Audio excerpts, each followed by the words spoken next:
Et si Marvel venait de sortir l'un des concepts visuels les plus stylés depuis des années? Ce moment où The Void transforme des gens en ombres. Et moi, j'ai décidé de le recréer sans budget, juste avec de la débrouille, des effets spéciaux maison et de l'intelligence artificielle. Et le résultat, eh bien, vous allez le découvrir à la fin de cette vidéo. Vous allez voir qu'on peut essayer de refaire des effets spéciaux de blockbusters sans le budget des blockbusters. Alors installez-vous bien et on démarre tout de suite. Vous avez sûrement vu la bande-annonce ou le film Thunderbolts. The Void, le nouveau vilain, a ce pouvoir terrifiant de réduire les gens à de simples ombres sur le sol ou les murs. Et ça, eh bien, ce n'est pas une idée sortie de nulle part. Le réalisateur Jack Schreier s'est inspiré d'un événement tragique de l'histoire, les ombres d'Hiroshima. Après l'explosion de la bombe atomique en 1945, la chaleur et la lumière étaient si intenses qu'elles ont littéralement brûlé la silhouette de certaines victimes sur le sol, laissant des traces fantomatiques appelées ombres nucléaires. Et Schreier a voulu retrouver cette sensation d'instantanéité, de choc et de terreur dans les pouvoirs de The Void. Et le défi des équipes des VFX était de rendre cet effet à la fois réaliste et percutant, sans tomber dans le piège du tout numérique. Schreier explique qu'il voulait éviter le côté CG trop évident, même si ILM, l'un des plus gros studios d'effets visuels au monde, était à la manœuvre sur ce film. L'effet devait être rapide. Entre la disparition de la personne et l'apparition de l'ombre, il ne se passe qu'une image et demie, voire 2 images. Si l'effet était plus long, on aurait pu tomber dans le cliché du vaporisation par laser, et si c'était trop court, on ne comprenait rien. Tout était réellement qu'une question de timing. C'est souvent le cas dans les effets spéciaux. Donc, on va réessayer de refaire tout ça chez nous, à la maison. Bon, moi je n'ai pas le budget d'un studio hollywoodien. D'ailleurs, j'ai visité le studio Sony à Hollywood dans ma dernière vidéo, que je vous invite à aller découvrir. Ça remet en perspective un petit peu les moyens qu'ont ces gros studios face à nous, les indépendants. Tout d'abord, on va refaire l'effet relativement simple de cet effet de silhouette obscure qui vole dans les airs. Mais vous allez voir, il y a quelques petites choses intéressantes pour obtenir un effet réussi. Car au final, il n'y a pas grand chose dans cet effet, et c'est connu, c'est parfois les choses les plus simples qui sont les plus difficiles à réaliser. Pour ça, je vais tourner devant un fond vert qui se déplie comme une tente Quechua, et tout ça dans mon salon. Et là, je vais essayer de mimer le style badass de The Void. L'avantage, c'est que comme c'est une silhouette, je n'ai pas besoin de me préparer, de faire genre waouh, je suis stylé, rien. Je sortais du sport, je venais de manger, j'étais en pleine digestion. Bam! Mais en regardant le retour caméra, je me suis dit qu'il manquait quelque chose pour avoir l'impression que je vole dans les airs. Il manque une sorte de dynamisme. Et pour ça, je vais utiliser mon sèche-cheveux pour souffler de l'air pour mimer l'effet qu'il y a un peu lorsqu'on est en haute altitude, le vent. Bon, et comme j'ai fait ce tournage chez moi et qu'il n'y avait personne pour m'aider, j'avais pas de main pour m'aider à tenir le sèche-cheveux au bon endroit. Alors, pour remédier à ça, j'ai pris des serre-flex et j'ai attaché mon sèche-cheveux à un trépied qui me sert pour mes éclairages. Oh. Oh non, pas lui.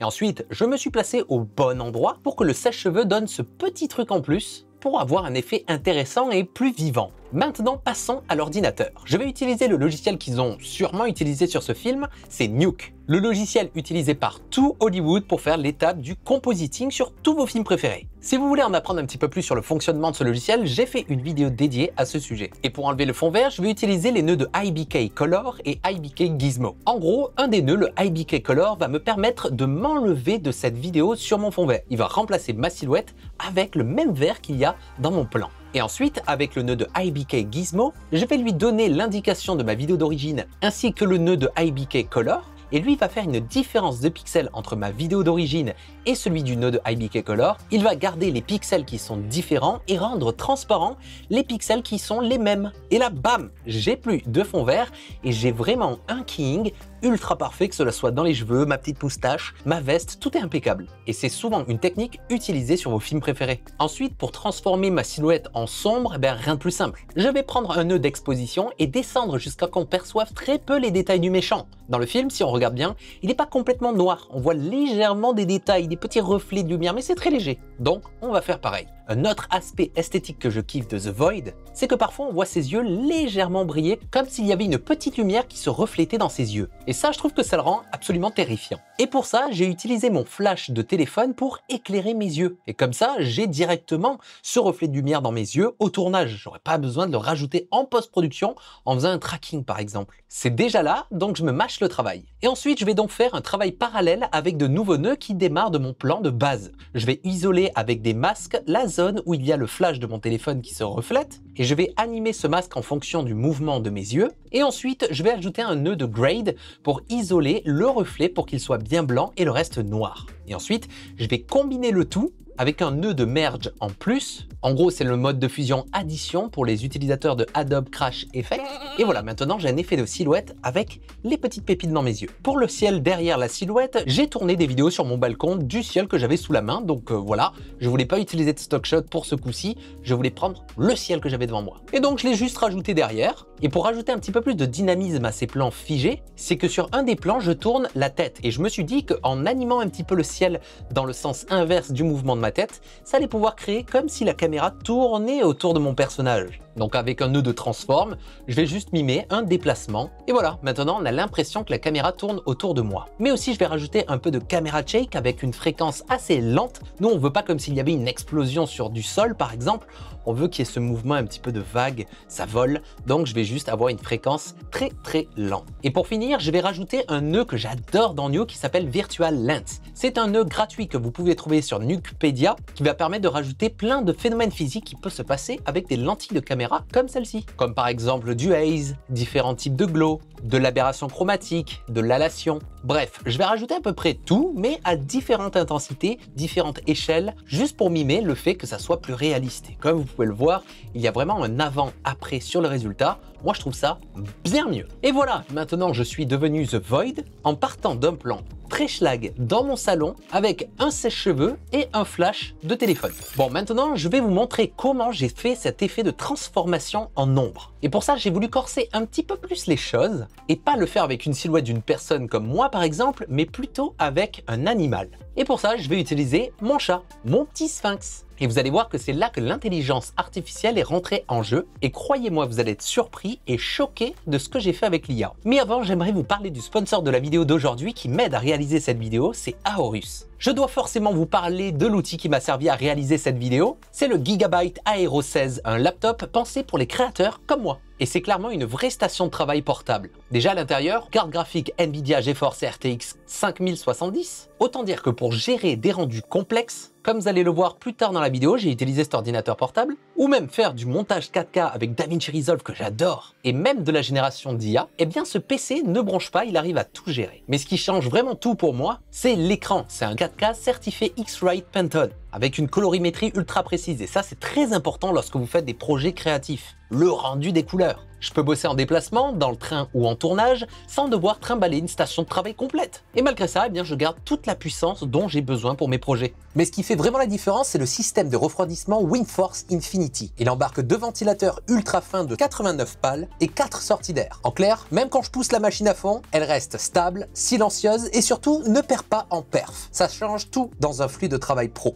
Et pour ce projet sur les VFX de Thunderbolts, j'ai tout fait dessus. Montage, compositing, effets visuels, IA. Et honnêtement, je n'ai jamais été limité. Alors, si vous êtes un créateur et que vous cherchez un vrai outil de production fiable, puissant et portable, je vous mets tous les liens dans la description. Le Gigabyte Aero 16, c'est un vrai couteau suisse pour les artistes numériques. Allez, maintenant, passons à la suite de la vidéo. Bon, donc c'est mon chat que je vais transformer en ombre. Et le problème avec lui, eh bien, c'est qu'il n'écoute pas beaucoup ce qu'on lui demande de faire. Normal, c'est un chat. Et à part être un dresseur professionnel, eh bien c'est impossible pour moi de dompter cette petite chose aussi adorable. Voilà pourquoi je vais utiliser l'intelligence artificielle. J'ai utilisé la nouvelle fonctionnalité de Midjourney, Omniréférence, pour donner une référence, donc une photo de mon chat, pour que l'IA puisse comprendre comment il est visuellement. Et ensuite, j'ai créé un prompt pour demander un chat sur un fond vert, qui fait telle ou telle action en fonction du storyboard que je m'étais fait dans la tête pour cette petite séquence. Donc telle ou telle action, tel ou tel cadrage. Et voici le résultat des générations. Personnellement, je suis choqué du résultat. Surtout connaissant mon chat, c'est vraiment lui, c'est assez troublant. Problème avec ces images, déjà c'est une image et pas une vidéo. Donc pour faire une séquence animée, ça va être un petit peu compliqué. Et ensuite, la résolution de ces images. Si on zoome dedans, on voit que c'est pas une résolution si incroyable, il n'y a pas beaucoup de détails. Donc je vais utiliser un deuxième outil d'intelligence artificielle qui s'appelle Flux. c'est sur mon PC en local et ça va me permettre d'augmenter la résolution de mes images. Je vais donc faire un upscale, mais en utilisant un LoRa que j'ai créé spécifiquement de lui à partir de plein de photos très stylées, comme vous pouvez le constater. Ne vous foutez pas de la gueule de mon chat, j'arrive à vous entendre d'ici et même dans le passé au moment où j'enregistre cette vidéo, alors c'est pour dire. Et ce processus de création de LoRa, je l'ai déjà abordé dans cette vidéo que je vous encourage à aller découvrir, comme ça vous saurez comment ça fonctionne. Et donc je vais faire un upscale avec ce LoRa d'activer et voici le résultat avant, après. C'est littéralement le jour et la nuit, on a vraiment une meilleure définition. Donc vous voyez qu'en utilisant des intelligences artificielles à droite et à gauche, on arrive à obtenir des résultats qui commencent à devenir vraiment convaincants. Et ensuite donc je vais prendre ces images en bonne résolution et les animer grâce à l'intelligence artificielle Kling. Et surtout grâce à la nouvelle version, la 2.0, qui est juste hallucinante. On va donc mettre l'image de mon chat et lui donner des instructions avec un prompt. Donc pour cette image, le chat va marcher vers la caméra, mais pour d'autres images, eh bien, je vais lui demander de marcher, s'arrêter, regarder sur la droite. Et vous allez voir qu'il est assez puissant pour arriver à gérer ça. Et mesdames et messieurs, en même pas 5 minutes de génération, voici les résultats que j'ai obtenus de ces générations de vidéos que j'ai faites de mon chat. C'est hallucinant, vraiment, je connais mon chat, c'est vraiment lui à l'identique, c'est assez fou. Quelque chose que j'ai remarqué dans Kling, c'est que parfois il fait les générations en un peu slow motion.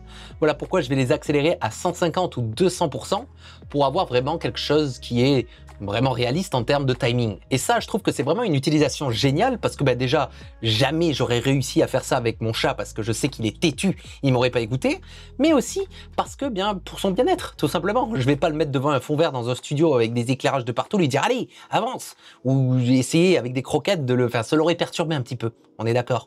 Donc ça c'est bien, ça lui permet d'être là, il dort, là, juste à côté. Il dort, point barre. Mon chat, il s'en fout. Il dort, il mange et il chie. Et donc maintenant, j'ai de la matière pour incruster mon chat sur des plans que j'ai tournés dans ma rue. Donc j'ai pris les générations sur mon téléphone et j'ai tourné les plans en fonction de l'angle des vidéos générées en IA. Puis dans Nuke, j'ai utilisé le même procédé que pour ma silhouette sur fond vert, sauf que j'ai dû intégrer mon chat en termes de couleurs. Et oui, là c'est pas qu'une silhouette noire, là je dois faire matcher un petit peu les couleurs. Et pour ça, j'ai un petit tips assez intéressant. J'ai créé 2 nodes de grade qui va me permettre de manipuler les hautes et basses lumières de mon stock shot IA de mon chat. Le premier, je vais choper les valeurs de haute lumière et basse lumière de la vidéo de mon chat. Je peux m'aider des outils ici dans Nuke pour contraster encore plus mon image pour bien voir quelles sont les zones super sombres ou claires. Et ensuite, avec le deuxième nœud de grade, je vais faire le même processus mais en cochant cette case reverse et je vais capturer donc la zone la plus sombre de mon image ici. Mais pour les zones claires, je vais prendre mon sol. Comme ça, regardez par magie, mon chat est plutôt bien incrusté. Voici le avant, après cette technique. Je trouve que ça marche super bien et tout de suite on a un look un peu plus réaliste. Bon, et pour faire cet effet de transformation en ombre, eh bien je vais regarder le trailer image par image et analyser comment ils ont fait leur petite tambouille. On peut voir que c'est très rapide, que sur 2 ou 3 images, et que l'effet se passe ainsi. Tout d'abord, la personne, ou en l'occurrence mon chat, va disparaître donc en 2 images, de façon progressive. Je vais donc faire un masque flou et je vais le faire disparaître simplement. Ensuite donc, je vais créer cet effet de projection d'ombre. Je vais utiliser un node de God Ray pour créer cet effet qu'il y a normalement lorsqu'il y a de la brume dans un environnement ou beaucoup de poussière chez vous, si vous êtes de gros dégueulasses. Et là, je vais pouvoir donc créer cet effet-là. Ensuite, avec un effet d'exposition, je vais transformer ça en noir et avec un masque dessiner l'endroit ou le sol pour stopper ce God Ray pour donner un peu de contact à l'effet. Ensuite, je vais animer la valeur d'échelle du God Ray sur 2 ou 3 frames et le tour est joué pour ça. Ensuite, je vais utiliser la silhouette de mon chat et la transformer avec un nœud de transform pour la déformer et lui donner cette impression d'ombre. Je mets la couleur en noir et je vais aussi dupliquer cet effet d'ombre pour ajouter du flou sur celle-ci. Comme on peut le voir dans la bande-annonce, il y a l'ombre qui se diffuse comme de l'encre sur le sol. Et bien c'est exactement ce qu'on fait là avec l'intensité du flou que je l'augmente un petit peu. Et pour donner plus d'intensité à cet effet, je vais créer un effet de léger souffle, comme s'il y avait de la poussière un petit peu qui était soufflée à cause de tout ça. Et donc comme je vous l'ai dit, je vais utiliser le Gigabyte 16 OLED et utiliser le logiciel Ambergen pour faire une simulation de fumée très rapide qui donne plus d'impact à cet effet d'ombre de The Void. Ensuite, je vais rajouter cette simulation sur Nuke avec une très faible opacité et gérer un petit peu le timing. Et mesdames et messieurs, voici mon chat qui se fait désintégrer. Dernière chose concernant cette séquence Marvel faite maison, je voulais à un moment donné qu'on me voit en train de voler de plein pied, pas juste le haut de mon corps. Mais ça implique un processus beaucoup plus complexe où on va devoir me scanner, me riguer, m'animer. Vu le timing, le planning de la réalisation de cette vidéo, c'est un petit peu compliqué. Voilà pourquoi je vais encore utiliser l'intelligence artificielle. J'ai tourné ce plan un peu plus large sur mon fond vert et ce plan-là dans ma rue. Je vais importer ces deux plans-là dans Photoshop et détourer ma silhouette et la mettre en noir. Ensuite, avec l'outil d'IA de Photoshop, je vais lui demander de recréer des jambes qui volent. Alors certaines fonctionnent super bien, comme celle-là que j'ai utilisée, mais d'autres qui ne fonctionnent pas du tout, comme celle-ci. On dirait que je suis en vacances en bord de plage avec un short et que je vais aller m'acheter un Ricard. Voilà. Mais une fois que j'ai ma silhouette qui me convient parfaitement, eh bien je vais l'importer dans Runway avec leur nouveau modèle d'intelligence artificielle Gen 4. Et pourquoi, vous allez me dire, tu n'as pas utilisé Kling? Eh bien voici le résultat dans Kling. Et Runway, c'était pareil. Les premiers résultats, je me suis dit, c'est pas vraiment ce que je veux. Voilà pourquoi aussi j'expérimente avec ces technologies, car de un, c'est pour vous montrer les évolutions de tout ça, leur fonctionnement, mais aussi montrer que c'est pas encore très viable et surtout assez cher. Littéralement, pendant ce projet, je croisais les doigts pour pas que ça dépasse le crédit que je m'étais acheté pour l'abonnement. Donc pour mon chat, j'ai eu de la chance, dès la première génération, c'était parfait. Par contre, pour moi qui vole, là, c'était un petit peu plus complexe. J'ai explosé tous mes crédits. Et donc voilà, j'ai sélectionné cette génération. Je la trouve vraiment super, c'est ce que j'avais en tête et en plus il m'a rajouté un petit lens flare comme ça, il m'a pré-mâché le travail de compositing. Ensuite est venue l'étape du sound design et du montage color grading sur DaVinci Resolve et mesdames et messieurs, j'aimerais vous présenter ma propre version de l'effet visuel de The Void featuring mon chat et avec quasiment aucun budget.